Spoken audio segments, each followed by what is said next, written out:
Nothing symbolizes the Japanese at war as much as this weapon, the sword of the samurai.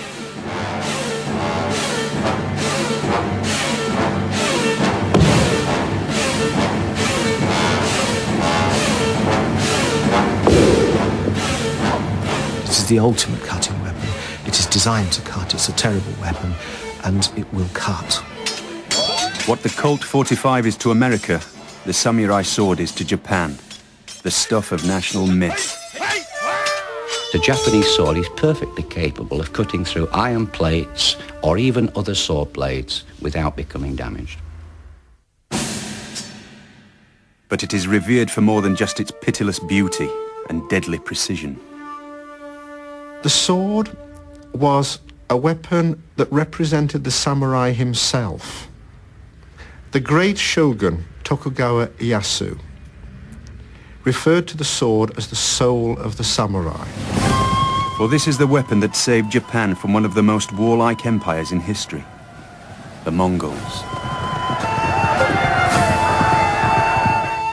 It seemed nothing could stop them, until in the Battle of Hakata Bay, they met the samurai armed with his sword.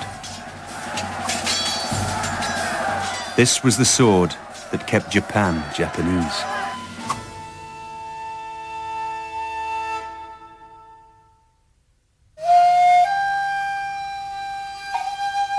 Before gunpowder, wars were fought with swords.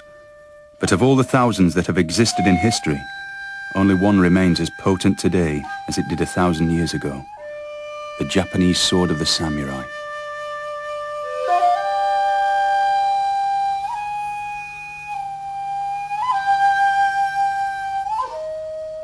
No other can rival it for beauty or cutting power.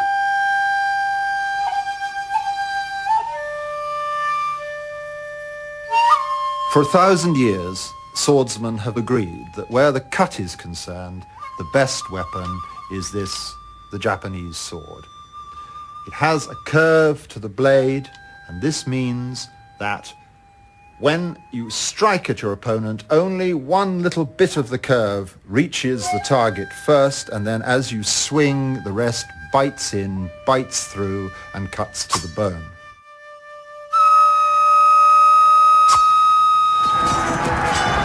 On the Eastern Mediterranean, there were European crusaders who were fighting with a weapon like this. As you can see, it is straight-bladed, as most were, but this was basically a thrusting weapon. You actually pushed that and hoped that you pushed with enough strength to get the point into the chainmail, which was what the Europeans were used to facing when they were fighting each other. If you struck a blow with it, it's quite heavy, and although it had a sharp edge, the edge would probably not have cut much because, again, it doesn't have the curve to it. So the whole blade is landing at the same time. If you struck a blow with that, you stunned your opponent more than cut him. But the Japanese sword has another claim to uniqueness. Sword blades can be either razor sharp or they can be resilient. The Japanese sword was both. The whole blade itself is quite rigid. The edge is extremely hard, and one would expect it to be, in the Western sense, one would expect it therefore to be brittle. But the Japanese sword is composed of this very sophisticated laminate of a mixture of steel, so that a hard edge can be regained, which will not chip in combat. All the other weapons of the time were purely offensive. You defended yourself not with the weapon, but with a shield, or you hoped that your helmet was strong enough and ducked. This blade always was heavy enough to knock aside an opponent's blade, to make what fencers call a beat, or indeed to make a parry. And that at the time made it unique. With no shield to hide behind, the swordsman had to rely on reflexes and a repertoire of brilliantly executed parries and cuts. Brute strength on its own was useless. These exercises were practiced endlessly against an imaginary opponent.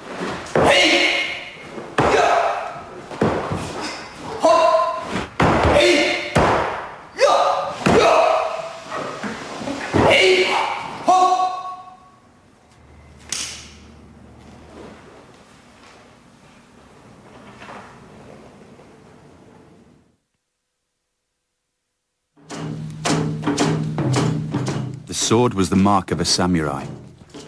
These warlords were the real power in medieval Japan, with the emperor a mere religious figurehead.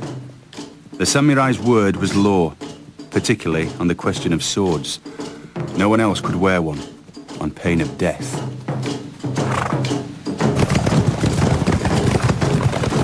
The badge of the samurai, the mark of the samurai, was the possession of a sword and the right to wear one. So the person with the sword through his belt was a member of an elite.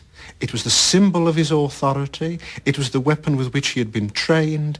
It was the weapon with which he would defend his life and, if necessary, end it in another. In the hands of a samurai, the sword had only one purpose: to kill rivals. Duels between samurai were governed by an elaborate etiquette.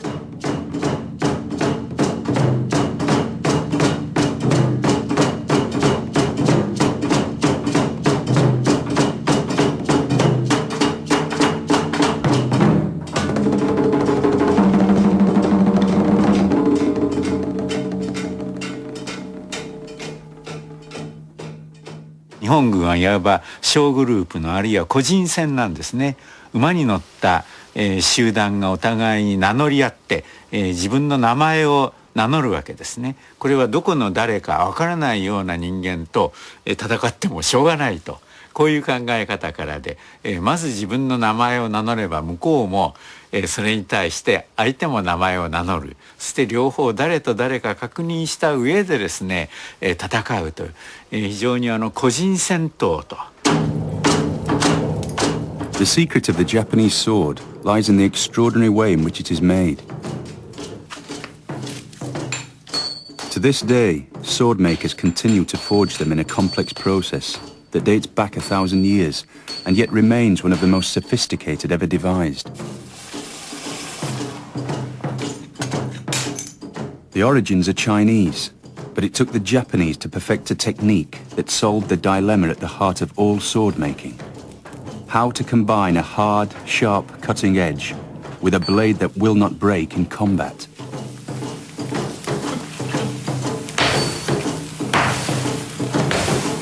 The Japanese sword maker combines hard and soft steels, which are hammered together. They are heated and folded up to 15 times, creating a layered structure in the steel.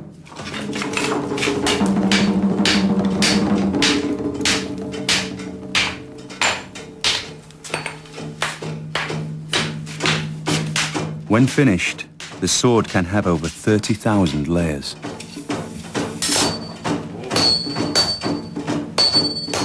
The steel is now stretched out and beaten gradually into its distinctive curved shape.